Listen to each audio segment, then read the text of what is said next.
Oh, and the coffee. Yes, the French press is definitely working. Yes, this is a win. Yeah. Coffee and Sudoku. And then let's take a look over here. You get past those two Truly cans over there. And we take a look in the window and we see those are the seedlings for the garden. We took them camping with us. Why did we take them camping, Ange? Because we don't trust anybody to babysit them. They're in a crucial phase, and we want to make sure that they grow so that we're ready to go with our garden when we get back home. We can plant them. Yes, when we get home on Monday, I want to plant my babies over there. Yeah. So and those, I just didn't trust anybody. what are the tall ones on the far left? Is that the beans? Those are beans. Oh, the beans are kicking ass. They are. They're winning. Yep. But the peas, there's some peas right behind them. And then some cucumbers. I can't zoom out that far, but that's pretty cool. Yeah. Taking our seedlings camping. I think they like it. Uh-huh. I think they like camping.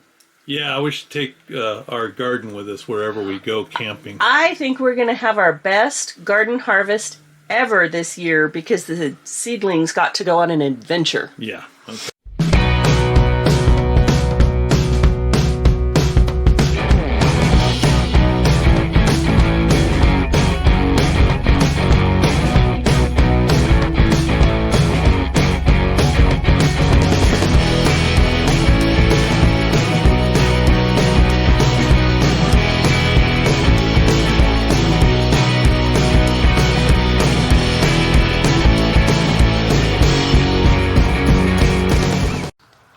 The other day, we planted the garden pretty much in earnest. Ange put all the seedlings that we took camping with us. Remember that? That was kind of fun.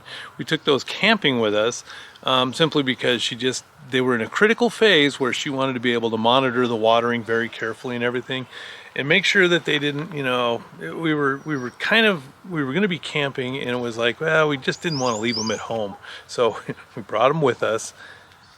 And that was kind of weird. We've never taken seedlings camping before, but we did, and it was great. But they managed to grow. I mean, they went from being like that tall to that tall in just the 4 days that we were gone. And so now they're all planted into the bales. She put them into the bales the other night when we got home with them. And then we also established a watering schedule to go with it. So now we have our drip system coming on 2 times a day for 10 minutes. And it pretty much has been doing the job so far. We're probably going to have to increase it a little bit once the weather starts getting warmer. And it will. I mean, it's only been in like the 70s and 80s at this point. As we get more into July, which is just coming up in a few weeks, then of course it's probably going to get up into about the 90s. And then when we get to August, it's usually in the hundreds a little bit. So we'll just have to monitor that and see how the watering goes. But let me kind of walk you around the garden. This was a plan that we started back 3 months ago when I etched it all out on paper of where everything should go and the kind of things that we wanted to grow and try. And it's been a big, ambitious project right now because we have several different things going on. I mean, we have some things that are growing in the ground. That's pretty easy to figure out. But we also have these straw bale gardens. This is totally new to us. And we also have my potato buckets. That's what I'm really excited about. There's another channel that I saw where they showed you how to, well, there's several channels actually that can show you how to grow potatoes in a 5-gallon bucket. And I just had to try it. I just thought it would be so fun to do. So let me walk you around and show you all the different things that we have.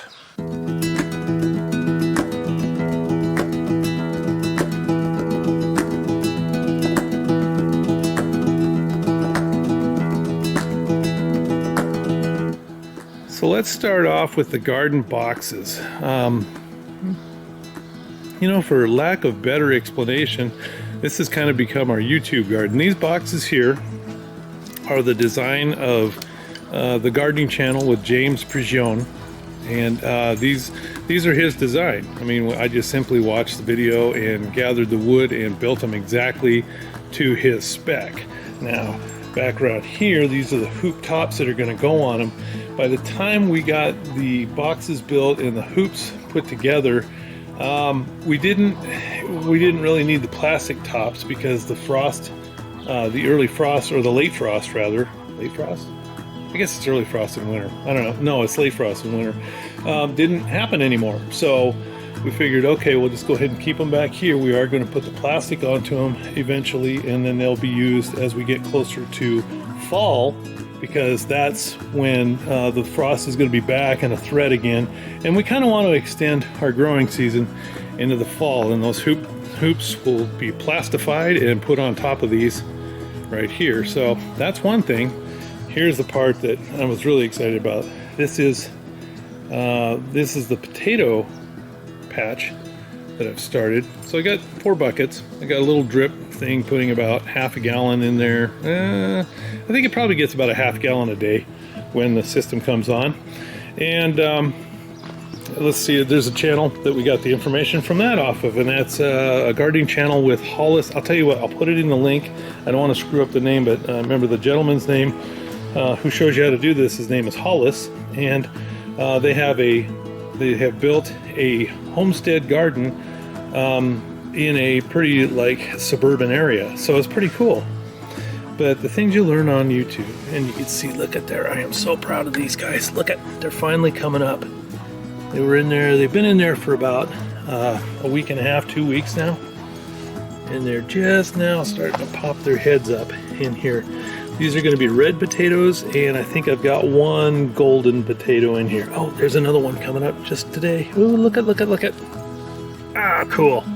Okay, so, and then this right here, this row is Angela's spice garden. So we've got a little bit of mint down there, and then all the different, I don't know what all the spices are. There's thyme, there's parsley in here, and I know that one down on the end is dill, so that's dill. And then out in the main garden area, this is pretty much the conventional part of our garden. We've got these are the various cucumbers and squashes. And Ange put all these cages over the top of them because they're so little right now. She's afraid we're going to come out here and just trample them by accident. So they've got their own little protection zones for a little while. The garden boxes here, this is a cool little trick that Ange picked up. We've got marigolds on the edges, and the reason you put the marigolds on the edges is because they create some smells that bugs don't like. And within this box, ooh, look, there's a bumblebee right there. Let's see if I can see him. It's a bumblebee getting a drink out of that one. That's not a bumblebee, that's a honeybee. Nice. Ah, nature's surviving off of our garden as well. So anyways, this one here has got some rows. She's put all these really cool signs, so we'll remember what they are because they all kind of look the same right now. So for instance, there's a tennis ball lettuce right there. There's a salad blend lettuce, and then there's also going to be a cabbage. So these are all rowed up. Over here I know that we have some chives. We have some carrots. Oh my gosh, the whole carrot row is very prominent right now. And there's going to be some radishes on that side, but it's not really showing up quite yet. And this is our lone pepper plant. So that's what we've got growing in the garden boxes. And then over here is going to be our tomato trellis, and needs a little more work. We're not quite done with it yet.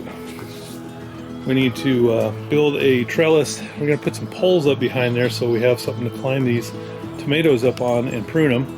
But the plan is we're going to take, and I'm going to put some baling wire from this one to this one on the posts, and then we'll just take these long green posts back here and stick them into the ground behind the tomato, and then tie them up at the top, right up in this area here. We'll just go ahead and tie them into the baling wire that's going to be at the top of here, and then we'll just basically run it up that pole and attach it to the pole as we go. Should give us some pretty nice big healthy plants. They're already starting to get fruit on them, which is really kind of cool for this early in the year. All of them are getting fruit on them. That's really neat. So anyways, that's pretty much the garden tour. We've got one more set of straw bale rows down here, so we've got a lot of stuff growing along here. Different things that we're trying. The tomatoes are looking really good. I mean, it seems like tomatoes are a great indicator for if they're getting enough water, because if they are getting enough water, they look like crap. I mean, they wilt up, and so this is really cool. And then this, of course, is the carrot row that we're planting. This is an experimental roll in our straw bales right here. And there's a video for the straw bales as well that I will get all these links and put them in the description down below, so if you want to see them, then you can learn these from the people that we learn from. I like sharing where we got our information from because I think that's helpful for everybody else who wants to try it. So these are the bean seedlings that I put a picture of earlier. These are the beans that went with us to Lassen National Park, beans that went camping. And then, you know, we got some peas and other things like that. These are all the seedlings that were in that tray. So anyways, that's pretty much it for the garden tour.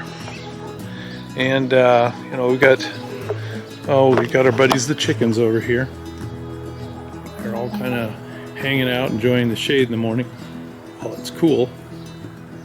And they're also providing, I'm going to be scraping up some of the base of this pen here and using it as compost to put around all the stuff that's going to be out in that conventional garden area. We'll put that around there so that can seep into the ground and help the development of the squash and the cucumbers. That's about it for today, but if you have any comments or questions or anything like that, leave them down below. We would love to hear from you. And until next time, have a great day.